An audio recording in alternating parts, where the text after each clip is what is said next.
Hi everyone, my name is Elleni. I am a local theatre maker, performer, puppeteer, and I also am the schools program coordinator at Adelaide Fringe. Welcome to today's podcast, Fringe Pod. And today's podcast will be based on the schools program, hence why I am hosting today as a schools program coordinator. So we're going to be talking to some artists and also to a producer, creative producer from another festival here in Adelaide, talking all things schools, all things programming, how to reach out to schools and how to create shows for schools as well. So welcome. Before we start as well, I'd like to acknowledge that today we are meeting and recording our podcast on the land of the Kaurna people. The Kaurna people are the traditional custodians of this land, and we do pay respects to elders past, present, emerging. And it is land that was never ceded. Thank you for joining us today. So hi everyone. Hello. Thank you for joining us. Now, in order to start, I was going to introduce you, but do you know what? How about we introduce ourselves? So like I said, I'm Elleni. I'm from Adelaide Fringe. Thank you for coming. Would you like to go down the line and introduce yourself? Say who you are, your relationships to the arts and the festivals, or if not Fringe Festival, your relationship with the arts, and we'll take it from there. Excellent. I'm Georgie Paik, and I am currently the festival director at the DreamBIG Children's Festival. But my first job in the arts was actually as an intern at Adelaide Fringe, so I am very, very fond of the Fringe Festival. I worked there for worked there for about 6 or 7 years. But now I'm at DreamBIG, which is a festival for children, families and students. Which is based at the Adelaide Festival Centre. It's the longest running children's festival in the world. It's turning 50 this year, and it's the largest children's festival in Australia. And I'd say probably 60% of our audiences are schools. Fabulous. Thank you. Hello, my name is Matthew Anderson. I'm a circus performer and musician, and I've come to the Fringe off and on over the last 10 years. We've had Petite Circus, and then Rebel, and Bon Appetit. And my latest new show, Mission to the Moon, is now opened for the first time, so that's very exciting. And yeah, I'm in a marching band, I do circus, and I'm in track making as well, so that's my next side hustle. Fab. Thank you. Hey, I'm Natalie. I'm from Highwire Entertainment, but for the last, since 2019, I've worked at Gluttony at the Fringe in various roles, from stage management to artist liaison. Also an artist, a playwright, kind of do a mix of everything except for getting on stage. You're a behind the scenes person. So behind the scenes. So important as well. Thank you. So the reason we have asked you all to attend is, so Georgie, like you just said, you're part of a huge children's festival that has a lot of relationships with schools and artists and creating artwork and producing artwork for schools and students. But also Matt and Natalie, with Mission to the Moon, you've brought Mission to the Moon to Fringe this year, and we've had such a success with schools being interested in your show and attending your show, but also such great feedback on your resources as well. So because of that success, we thought you were perfect people to talk about your experience with working with schools. So I understand you work with schools outside of Fringe as well. Is that correct? A little bit, yeah. Through Highwire, we're doing a tour this year with our other kids show, Dinosaur Time Machine, through Regional Arts Victoria to do a schools tour this year. So we've had some experience like working with Regional Arts Victoria to tour shows to schools and developing curriculum resource kits. And I've got some experience previously as well. Amazing. So we will touch on things like resources and things like that as well, but that is essentially why we've asked you to be here, because we're like the wisdom and the brains trust of, some really great people in that sort of area. So I'm just going to start off with discussing how to first make contact with schools or find the right work for schools. So from an artist perspective, so Matt and Natalie, this is probably more for you. What's been your most successful approach in getting schools interested in your show or the show that you have created at that point? Looking at our previous works, with Dinosaur Time Machine, we really went through the Regional Arts Victoria's schools touring program. That's been the main one that we've done here. In some of my previous roles, I went really old school and we sent mail-outs to people, just like a printed flyer of all the shows we had on tour, all the programs we had on offer. And this was back in Canada, but I worked for a company that did interactive walking tours. So basically like storytelling, but in the city. And we literally just mailed our flyers to every single school we could find in the catchment area with our curriculum links. So it was pretty old school for a bit, but after 1 or 2 years, it really picked up, and we'd have teachers at new schools coming to us instead.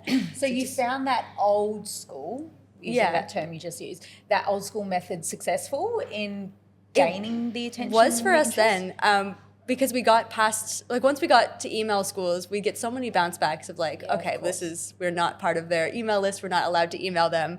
But sending a nice flyer to a school to be like, we're a real company, we're real people, you can trust us, it somehow got through that like spam filter. Yeah, great. And so then after that, you said they started to contact you. So many schools just came out of the woodwork and were like, we hear you're doing this, can we send our schools to you as well? Or when teachers move from one school to another, they would bring that relationship with them.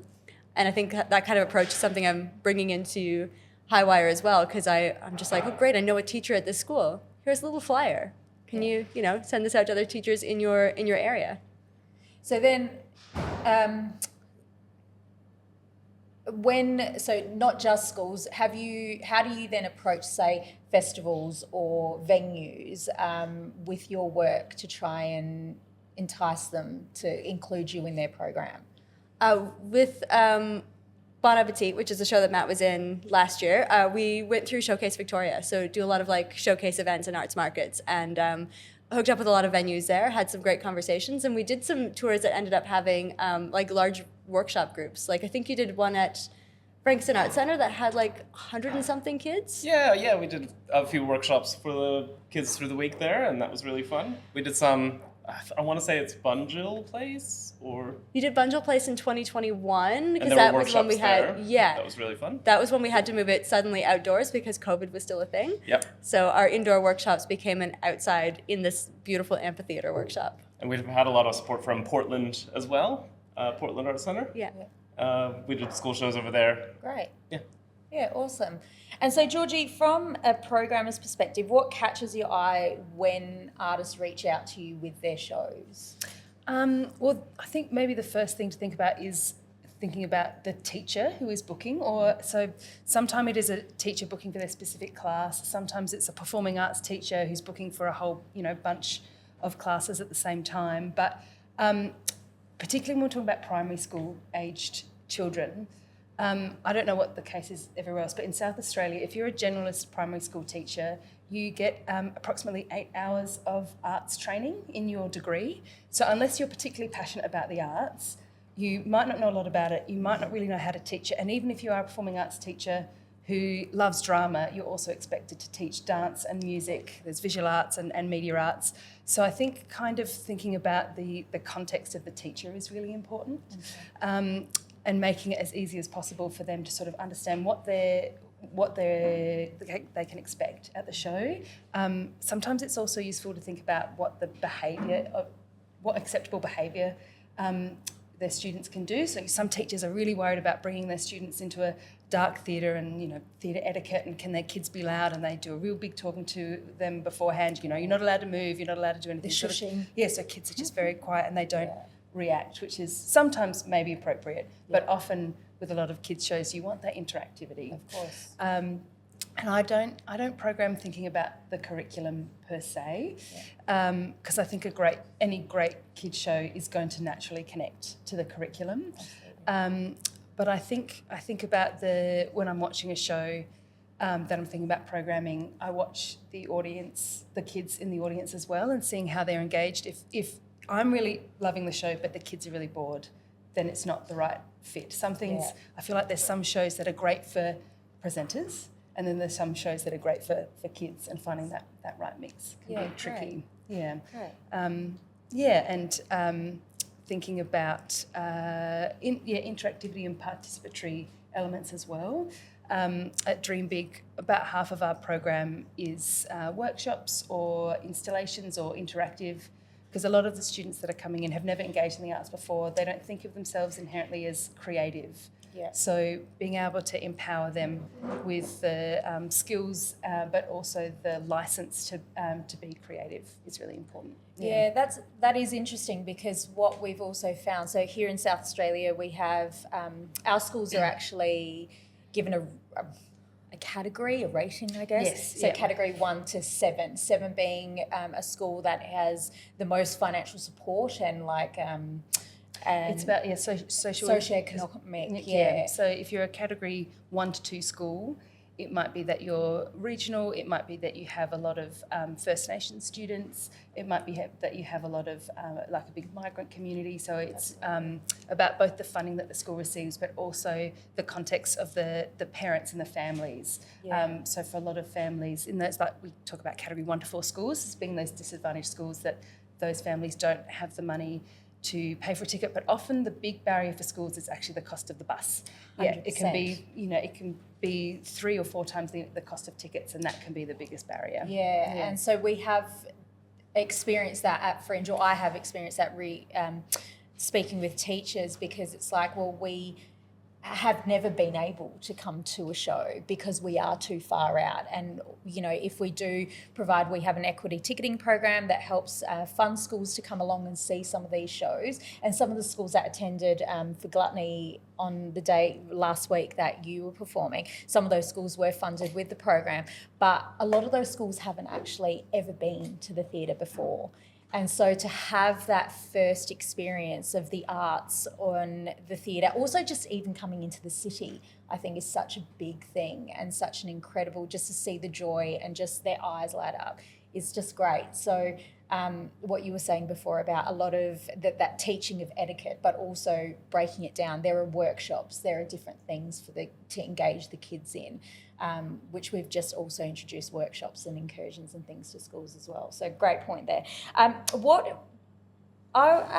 I might ask you this one. Yep. What's the ideal lead time for approaching schools before a festival begins, do you think? So if you're an artist, well, I guess as a festival yourself, but for artists, they go, when should I start approaching schools? When should I? That's a great question. So for DreamBIG, our festival is in May every 2 years, and we release our schools program 9 months ahead of time. So in September the year before, and for example, this year where we launched it last September, we had 70% of our bookings within a month.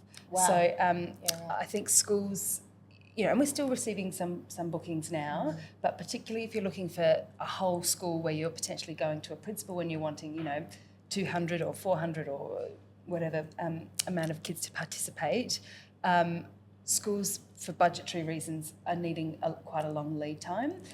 Whereas now we're sort of a term ahead of when our festival is happening. So you might have some classes, it's individual teachers making those decisions.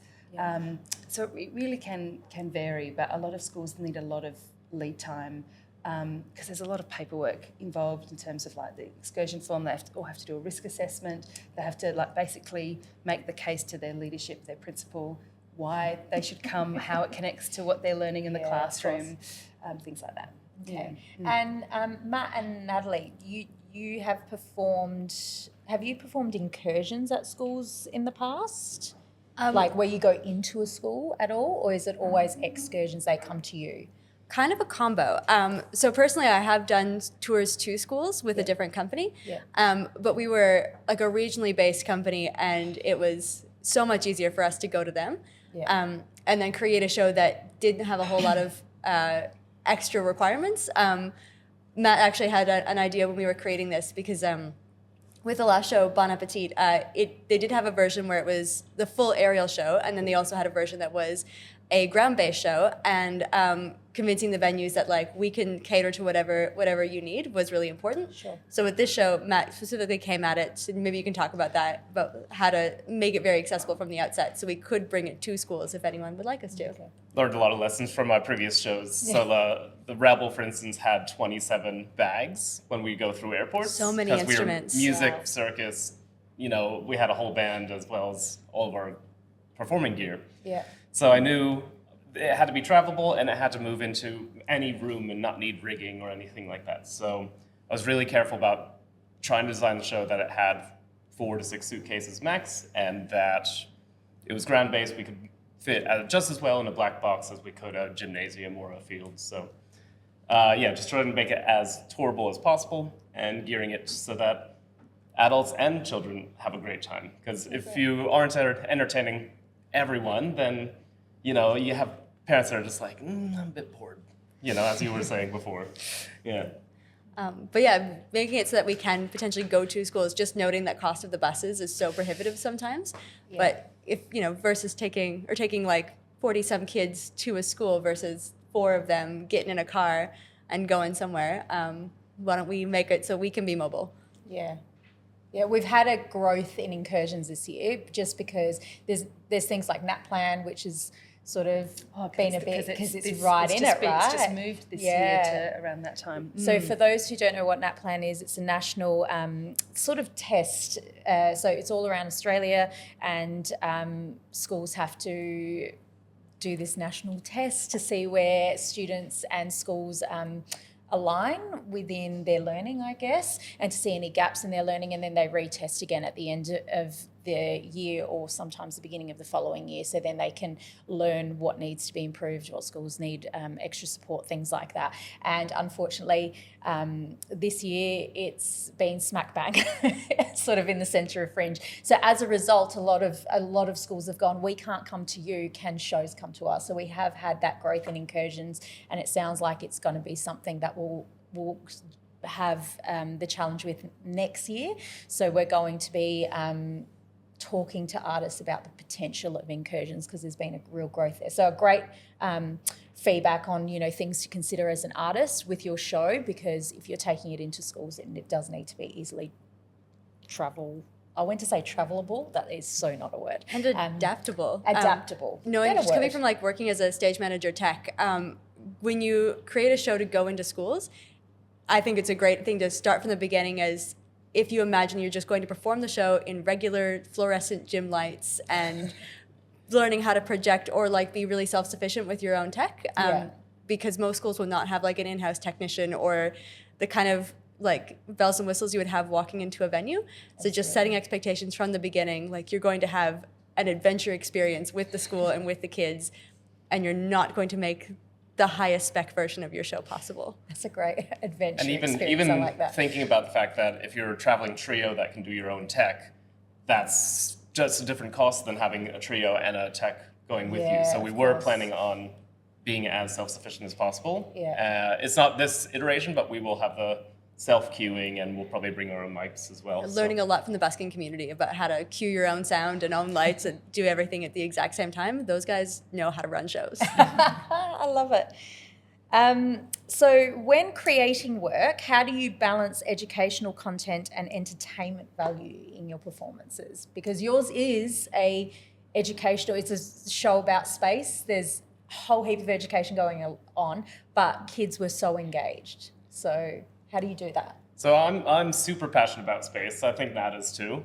We're paralleling NASA's Artemis. So in 2 years, we're going to actually have humans walking on the moon again. Exciting. If all goes well, anything can happen with that kind of thing. But essentially, I'm looking forwards to the future, and that's why about 2 years before, I was like, let's get the show up, because schools and the world might want moon-based entertainment to help reflect what's going on with real current events. So involving that parallel is hopefully going to prove really useful for us. But that being said, you just need a subject that you're really passionate on. Like, for instance, my partner is writing a Australian animals show. Right. So just teaching about various birds and wildlife and, ecosystems like that. So it's really just take a subject that is going to work for schools and something that you love and you're passionate about, and do all your research and start writing. I try and make everything varied, so each scene is quite different from the last, so there's lots of things to engage on through the show. Yeah. And I really like what you said, Georgie, about how you program the shows that you like, and then the curriculum will come through. You can always find a link somehow. Yeah. That's basically, Matt wrote a draft of the script, and I looked at it and I was like, okay, well, here's the links that I can see immediately. And then I just did a deep dive into the curriculum to be like, how do these things all match up? And it was all innately there without Matt and the creative team having to sit down and be like, okay, well, I'm going to make it for this exact curriculum link here. They just told a really good story and in a really engaging way, and all those links came out somehow. I think if you retrofit it, the kids can tell if they're feeling like that they're there to learn something, then they just won't engage. Whereas if they're there along for the ride, for the story, then they'll hop along, they'll learn without accidentally, and the teachers will be happy, but the kids will be happy too. And so much power in storytelling. Just tell a really good story, and you'll be sailing. There's so many facts that didn't even make the show yet, so I hope to do a rewrite and try and get more content in there. But you do have to balance the story and the circus and the factual content to, find that right balance and get enough facts in there. It might be interesting to some people when we're talking about a South Australian context, that the Department for Education here are reworking the curriculum. So then at the moment we're on a national curriculum, but they're reworking a South Australian specific curriculum which has a bigger focus on well-being. So you don't have to think about a show just being about, does it connect to science? Does it connect to, learning about animals? Although those obviously also resonate with schools, but schools are suddenly having to think about how do we talk about resilience? How do we talk about leadership? How do we talk about empathy? And the arts is such an easy way to talk about that. There's so many stories that are created naturally where you're not meaning to link to those things, but they do anyway. And teachers are going to be trying to work out how to teach that. It's going to be a bit of a new frontier for them. So if you've got work that kind of fits in that space, I think it's a really good time to start talking to schools. It's so exciting to see things like well-being being addressed now and taken seriously and even included in curriculum, like these vital things that we sort of just we always just focused on English, science, maths, arts to a certain extent. Like they're the first to get their funding cut. But, now that well-being's come in, I'm so excited, even as a mother of 2 young children. Like, I'm like, yes, this is very exciting stuff. So great news. I was going to jump to workshops, but I'm going to piggyback off of what we were talking about with the resources. What is DreamBIG's approach for creating resources to their show? Because I've taken a look at previous DreamBIG resources for shows, and they're incredible. Like, they're incredible. Thank you. What's your approach? How do you do it? So when we talk about resources, I feel like there's 2 different types of resources. DreamBIG is very fortunate that we have a really strong relationship with the Department for Education. We receive some funding through them, but there's also a person in-house who creates teaching and learning resources. And for us, they're not linked to a specific show, so that it doesn't matter what show a teacher is coming to. If they're trying to teach music to year 3s, there is a framework for them to connect to. And then some of the shows that we work with have show-specific resources anyway, and we include those. But we also think about resources for teachers outside of how to teach content in the classroom. So we have we work with all the artists to create visual stories, which is sometimes also called social stories. And for anyone who hasn't heard of them before, they're for particularly children, but can be for adults as well, who might not know how to act in certain social situations and might get really anxious in a new environment. So, for example, so important. Like, this is great. Yeah, well, and it can be for kids who are on the spectrum, or kids who have anxiety. But really, if you've got a class of receptions who've never been to the theatre before, it kind of is presented almost like a picture book in the first person. I'm coming to DreamBIG. I'm going to go to the Adelaide Festival Centre. There's a picture of the festival centre. I'm going to go into the foyer, into this space. And it doesn't give away the story of the show, but it shows the actors. It shows like the set at the beginning. It might talk about, there might be some loud noises or some music, what to do if you feel like you don't want to be in the space anymore, you're allowed to leave, you're allowed to come back. So just even before a child has stepped into the theatre, if a teacher chooses to read this to their class or to specific students, they know what to expect coming to the show, and it means that the student is calmer and also means that the teacher is calmer. Absolutely. Because we get a lot of feedback from teachers that they can't actually engage with what is going on stage because they're too worried about that kid that's 3 seats down for them that is making noise, or that kid that's getting up and trying to work out where the toilets are, where bags are. So the more information you can give them about what to expect in the theatre, the more the teacher can actually engage with the show, which means the more likely they are to connect what they've seen in the show in the classroom afterwards. Yeah, that's great. Yeah. And how, like I said, your resources, I was really impressed with. How did they come about? Now I'm thinking about making visual resources because that is a really cool idea. Incredible. Great idea. I have a page in one of ours that is kind of like, so you're going to the theater, what can you expect? Like, what are some rules? But more and more often I'm finding that I give out resources and people are like, oh, that's a page of writing. I don't need to read that. So I think maybe I'm going to this is give me some inspiration to go back and look at making a visual version of it. But yeah, making those resources, I was looking at it as there's so many different learning styles and ways that people love learning. So I try to make something that is very, I'm a writer, so I love writing. And things that are word heavy, I'm all into it. But I know a lot of people who are more visual learners, so I'm trying to find ways to combine visual things with the writing, with activities that allow for a lot of hands-on, breakout examples. Really, I just have a whole lot of fun making these kits. It's just it's just a couple of days of me playing around with how would I want to learn this, or what are some different ways I can engage in learning styles. Yeah, that's kind of how I approach that kit. Yeah, great. I'll jump to workshops. So like I said before, incursions have been... before I do, can someone give me a wave? I don't have a watch. Just give me a wave at the 15-minute mark, please. So we had a big... take up on incursions this year, but another thing is workshops, and a lot of schools asking about workshops. So obviously schools teachers love having their students attend a performance, but any sort of Q&As or backstage sort of stuff, or even just hands-on workshops that can complement what they just saw have been huge this year. So from a workshop perspective, I might ask you, Georgie, this. Sure. Can you share a story about a workshop? Because DreamBIG do so many of them as part of your program. Mm-hmm. Can you share a story about a workshop that really connected with students in an unexpected sort of way?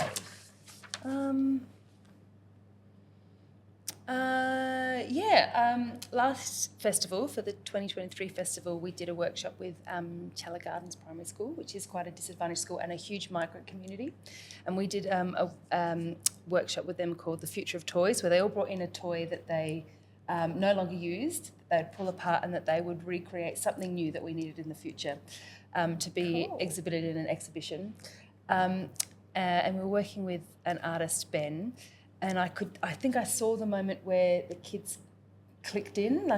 To start with, he was sort of asking them to, come up with a design. He'd say, okay, I want you to draw something that, relates to sport and something. And so they'd, spend 2 minutes drawing something. And, they were into it, but they weren't so much, they were okay.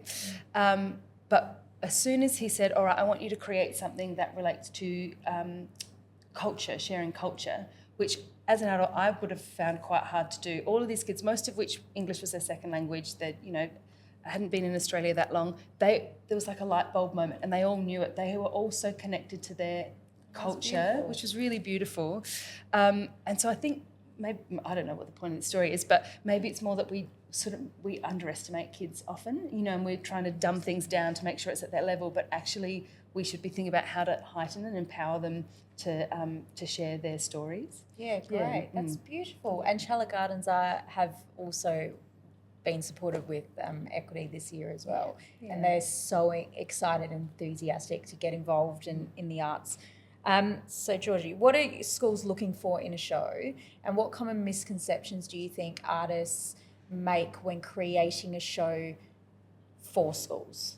I think potentially we talked about it a little bit, about this sort of didactic thing. Teachers, I think, want that they can sit and tell students facts. They can teach them, about facts about space or about the rainforest or anything like that. They're looking for a way to tap into those students who aren't wanting to sit and do a worksheet or things like that. So I think that we sort of talked about it, that the entertainment value or the heart of the story being really the focus.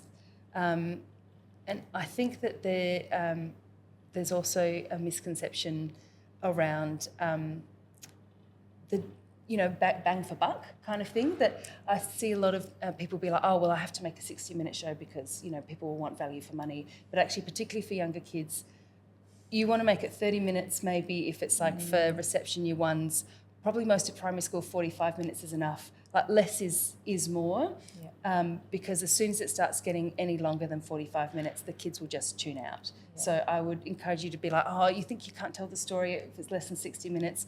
What are the bits the chunks that you can take out so it really is a snappy performance? Yeah. Great. Spot on, because you can actually feel that change at about the 15-minute mark in some shows, that you just lose them and they start being a bit more chatty, and there is the right amount of length for certain age groups. So 30 minutes and 45 minutes are really good lengths for the right crowd. Yeah. Matt and Natalie, what surprised you most when you first started working with schools? For me, so this is going back to the job I had in Canada where I was working for this walking tour company. And when I started, I was given a script by the people who ran the company, and they were like, just memorize it and deliver it, pretty much verbatim-ish. And it was very much written in a, hey, boys and girls, we're going to go do a walking tour and hear stories. And it was written for, I would say, like a third or fourth grade level, but I was getting kids up into grade 10 or so. And I was surprised how dumbed down they all felt it was. And then naturally, I just started speaking to them like they were little people about my age. And as soon as I brought that level up, the kids rose to that level. They wanted to be challenged, and they wanted to be spoken to like they were my peers, basically. I mean, within obvious exceptions. I'm not going to swear at them, and I'm not going to tell inappropriate stories, even though the main walking tour I did was along an identical route of a Dark History of Toronto tour. So there were so many inappropriate stories I could have thrown in there. And every so often I would apply good behavior from the kids in exchange for a ghost story, because you get so much with a good ghost story. But I just found the kids wanted to be talked to like they were adults.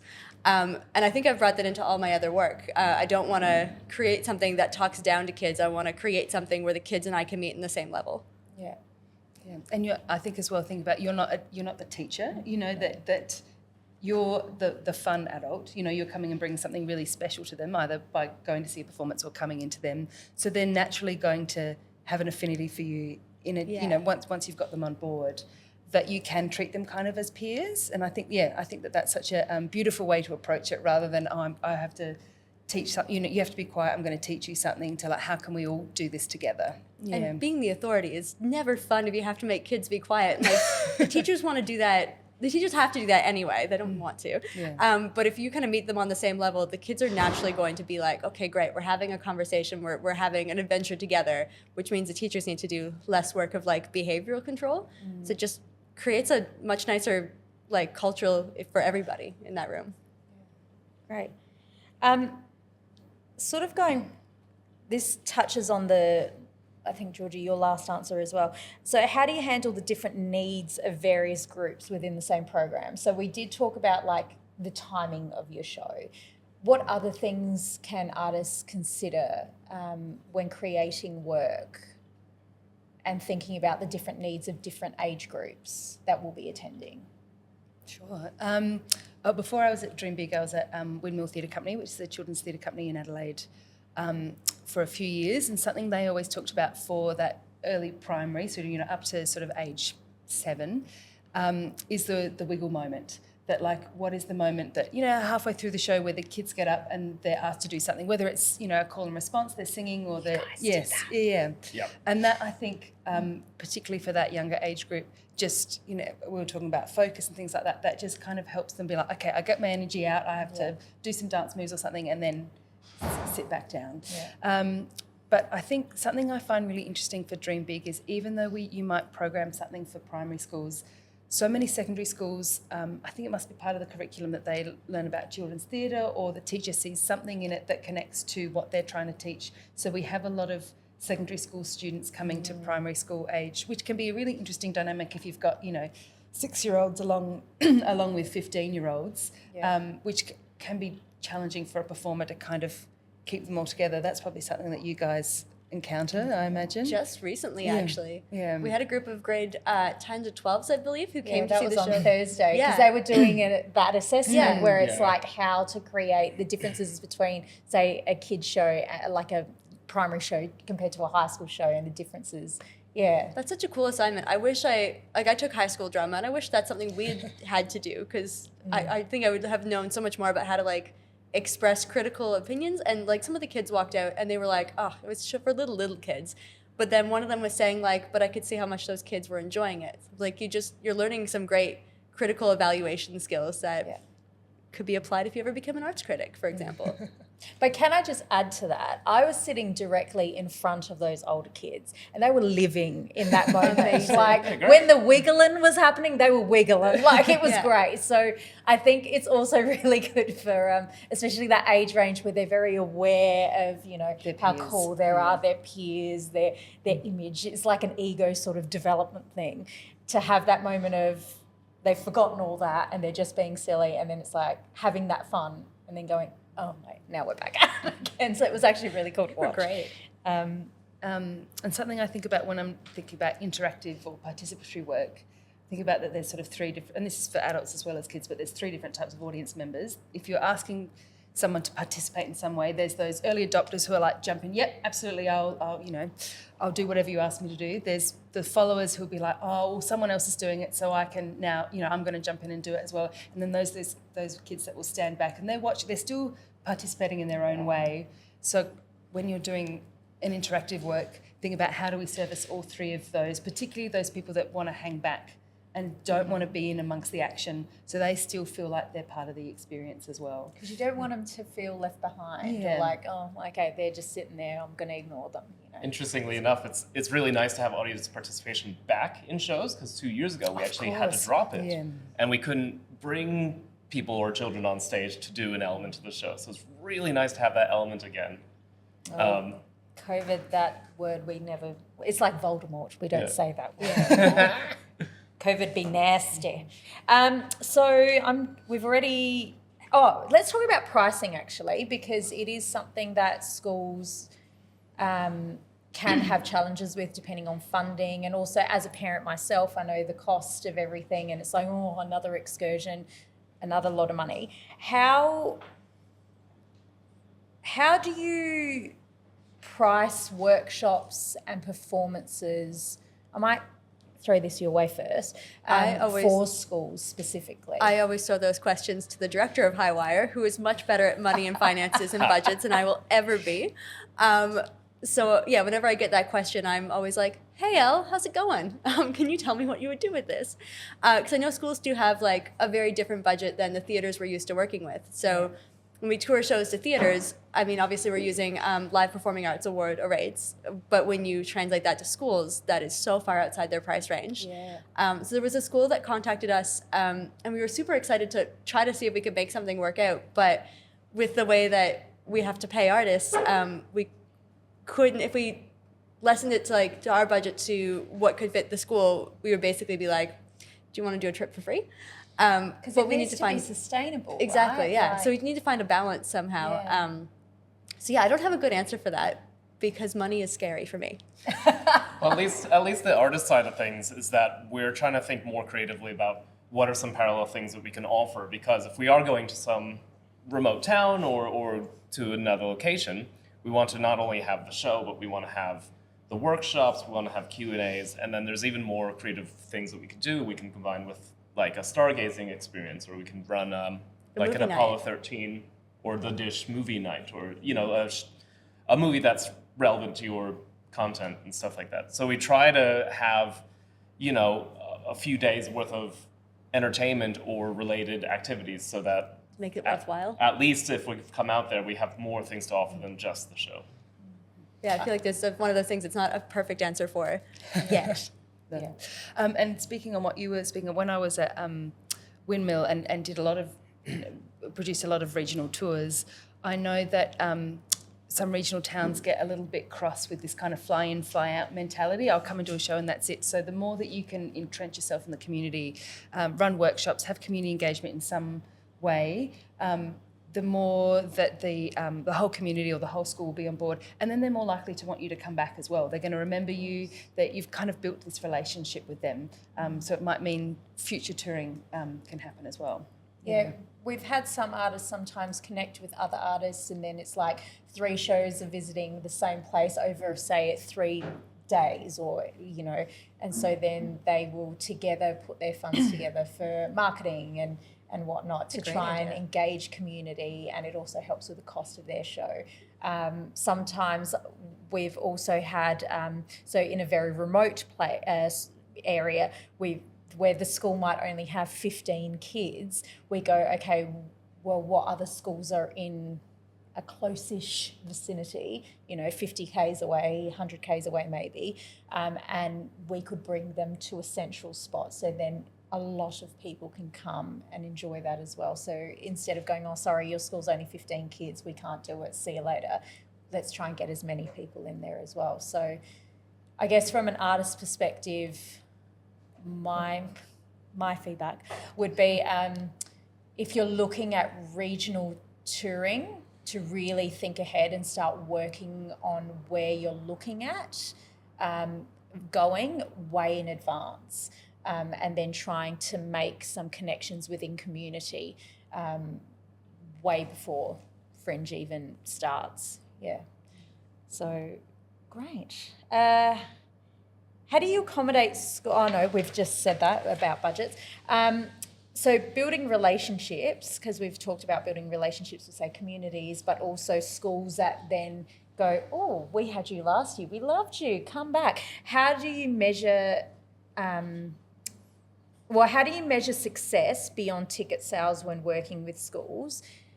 And the reason I ask that is because obviously building relationships with these schools, in my opinion, is one of the most successful measurements you can take from it. They want you back, you're coming back. What would you say? What measures success beyond a ticket sale for you as artists? The first example that came to mind, going back to this company I worked with in Toronto, in one of my first years, I think I had a group of like grade 7s or something, and they had an okay time, but it was like one of my first tours, so I was not very good as a storyteller. I was still learning. And then in one of my last years, I had a group come back with a student teacher, and I found out that student teacher was in one of my first tours. And she had like remembered that and been like, oh, I'm really interested in becoming an arts and drama teacher myself based on that experience. So she had taken that into like her education. And I was like, well, now I can't do the tour because I'm crying. And it was great.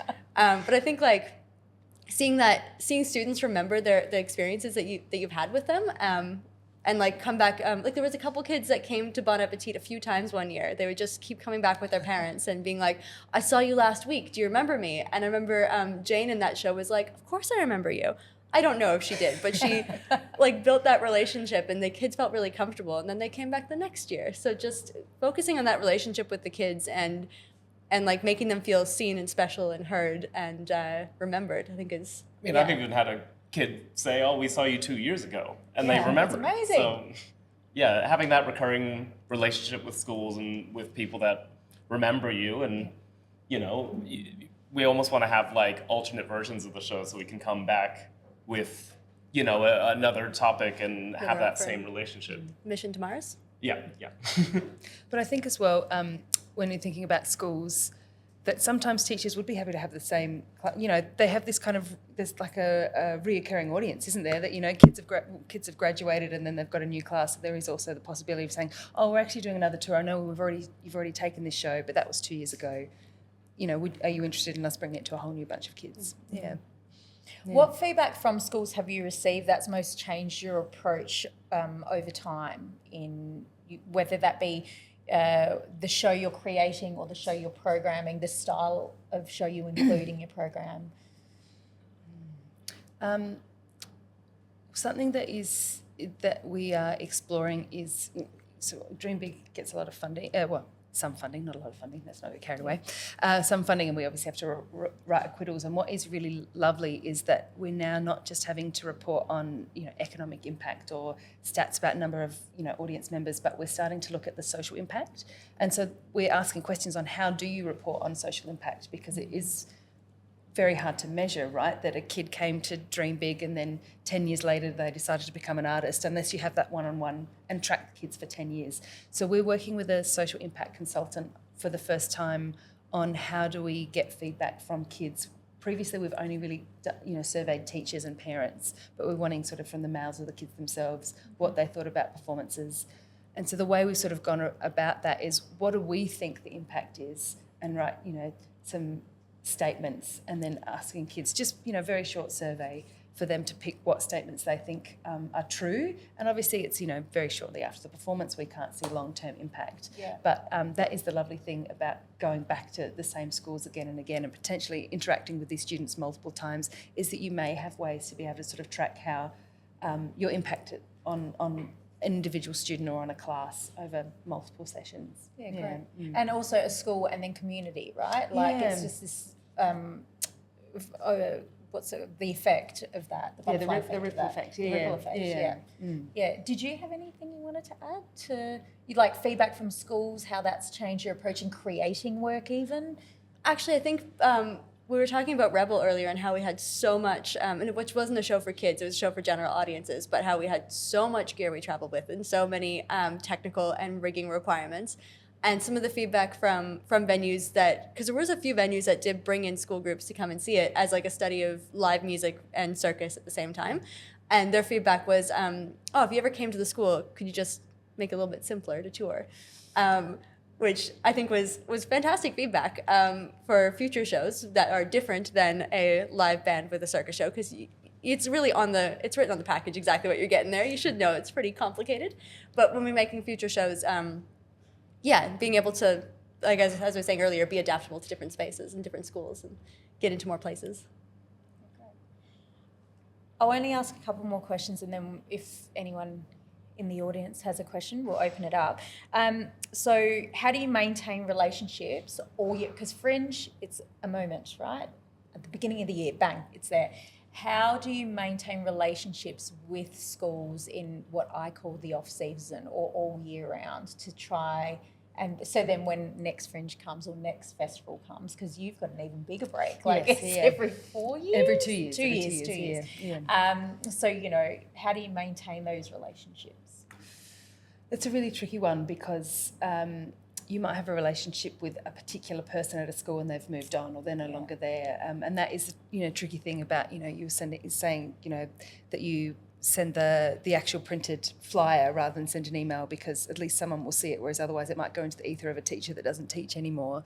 But while I am festival director, I do a lot of ticketing ourselves. With schools, it's like quite a, schools will email and they have a lot of questions, so we choose not to go through a ticketing system. Yeah. And so it means that I actually have personal relationships with a lot of those teachers, and I'll be like, oh, such and such teacher from this school, oh, great to hear from you again. I remember last time you came to this, or I think just that face-to-face, or, not face-to-face if it's over email, but that personal interaction, one-on-one really helps solidify the relationship. And then if they do go to a different school, they may choose to contact you in their new capacity as well. Yeah, but you might have already sown seeds in the former school, so it kind of, can expand your network. Yeah. Yeah. Mm. There's a really cool system that I worked in for my very first year out of university. I was actually terrible at this job, but I thought they had a really cool system for school engagement programs that took place in the off seasons, because it was basically in a provincial park in Canada, and they had a school performance series during the summertime. So you'd come in and you'd sit down and you'd watch a show about, like 2 dancing bears who are talking about ecosystems. I was a dancing bear and cannot dance, hence why I was bad at the job. But kids would come in for this summer school program.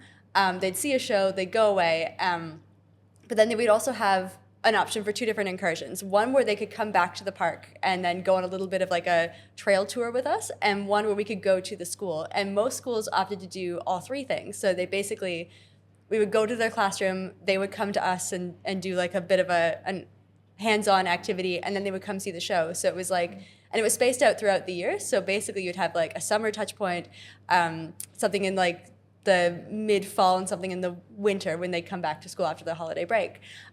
So really it was like a year-round engagement just kind of spread out. And I kind of think there's like opportunities for schools and performing arts groups to like look at that kind of like ongoing relationship throughout the year. I haven't seen anyone do that in Australia yet, but I also, until this moment, have not thought about looking for it. Ding. Yeah. And last question, what's one piece of advice you'd give to someone just starting out in the Fringe Schools program? So I guess this is for you both who have taken part of Fringe Schools this year. What is your biggest learning from Schools program and being part of it, and the advice you'd bestow upon? Do you want to take that one? Oh, it's such a brand new show that, yeah, we've only just started with this one, but keeping things simple, really. Like, as much as you can, have your show just pop in a venue and you're ready to go.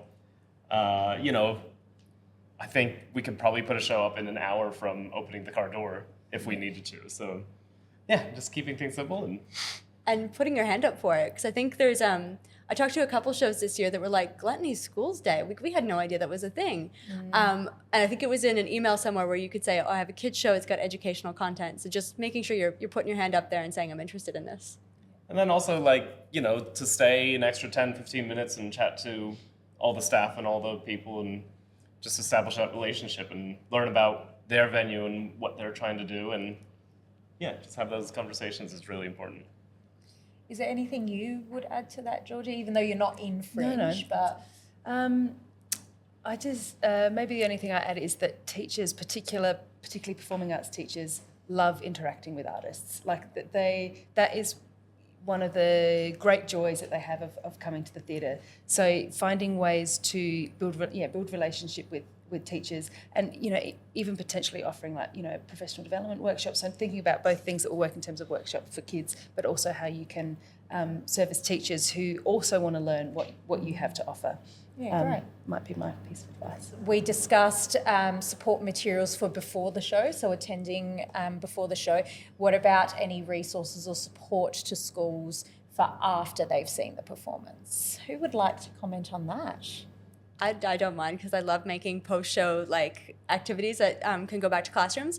So when I started making these, the company I work for in Toronto, they made a whole bunch of post-show activities that they were like, we can offer these to schools, but not expect that they're going to be able to use them. Just here's a bunch of offerings for you. So when I was looking at making it for this show, I made things like activities on how to create like a show from start to finish. So like, what is a narrative arc? And something really simple that can be applied to like an English class.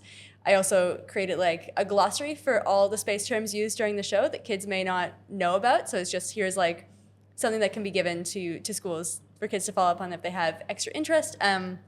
We did a timeline on space race history that was like, I mean, we were a bunch of nerds, so it was so fun to go through and be like, oh, and this year this happened. Yeah, we've given them a bunch of options that they can choose to use if they want to, that can fit different classroom needs. Yeah, it was a lot of fun. You could go like a little bit of an extra mile. Like if you know you're going to a certain location, you could, like for our show, we could connect them with a local astronomical society or, you know, people with telescopes.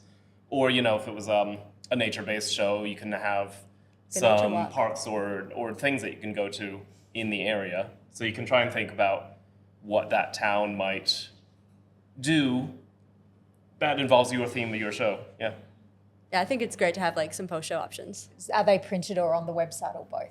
I put them on the website so people can download. I did a ridiculous thing for this show, and I think our post-show activity kit is like 40 pages. So I have different options. So I basically made it so you can download portions that you want or different activities or the whole kit.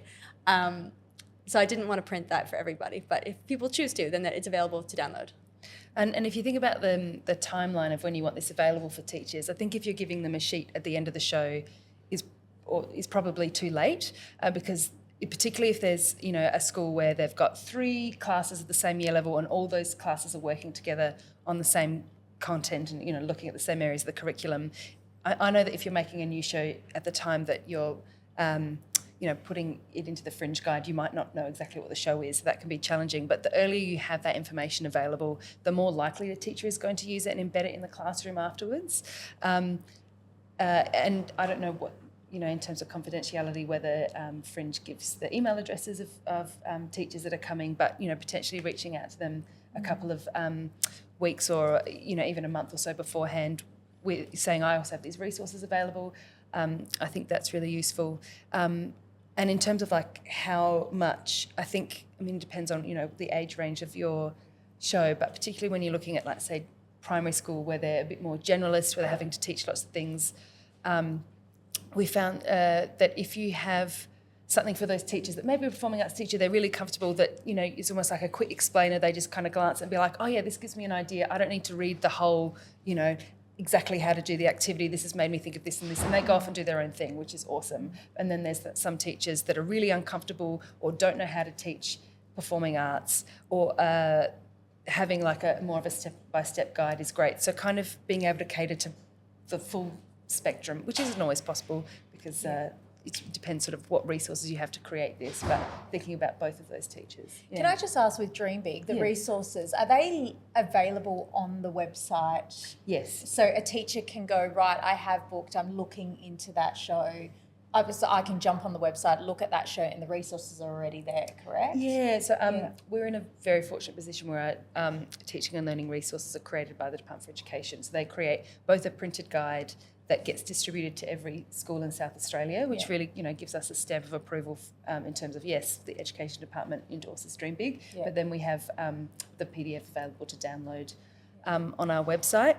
Because it is created by the Department for Education, there's a bit of bureaucracy in terms of like we're talking about schools being a bit old-fashioned and sometimes it taking a while to change form. So I personally think that like a website where you can click on things and is probably more user-friendly than a downloadable PDF, but the Department for Education aren't there yet. Okay, right. Yeah. I guess the reason I asked that is because it could even be something if artists wanted to have their resources accessible at the point of registration or just before Fringe starts. It could be something that Fringe actually does link to your listing in AVR, so then teachers can access that straight away as well. So that's, I think that it'd be more likely to be used if it was in that. Absolutely. Like that. And we want it to be used, right? Like absolutely. You as artists are creating it, we want to support teachers as well. I'm just going to jump in with another thing. When considering resources for your shows, I think don't just straight away go, I am a performer, it's a theatre piece or an art piece, therefore it's only for art students, it's only for theatre students. Really look at it. Like, for example, with Sleeps Hill Tunnel, that Fringe's signature event, teachers who were history teachers didn't even think it was something that was suitable. And it's like, well, no, it actually does link to history. It's the history of South Australia. It's a tunnel. It's got history to, war. There's a whole heap of links there. And they went, oh, wow, okay, great. And then sent their students in. So don't just focus on an arts group. Open it up. There's English, there's science, there's arts, there's visual arts. There's a whole heap of different areas. So don't just, Well, thank you so much, Natalie and Matt and Georgie, for coming. Thank you to everyone for joining us today. Now, I am in the role as schools program coordinator all year round. So as an artist, if you do have any questions, and I'm looking at the camera as well, please feel free to contact me at schools@adelaidefringe.com.au with any questions. If you're an artist that's interested in maybe joining the schools program next year, feel free to send me an email or give us a call at the office. And thank you again for joining us. It's been lovely to have you. Thanks for having us. Thank you, everyone. See you later.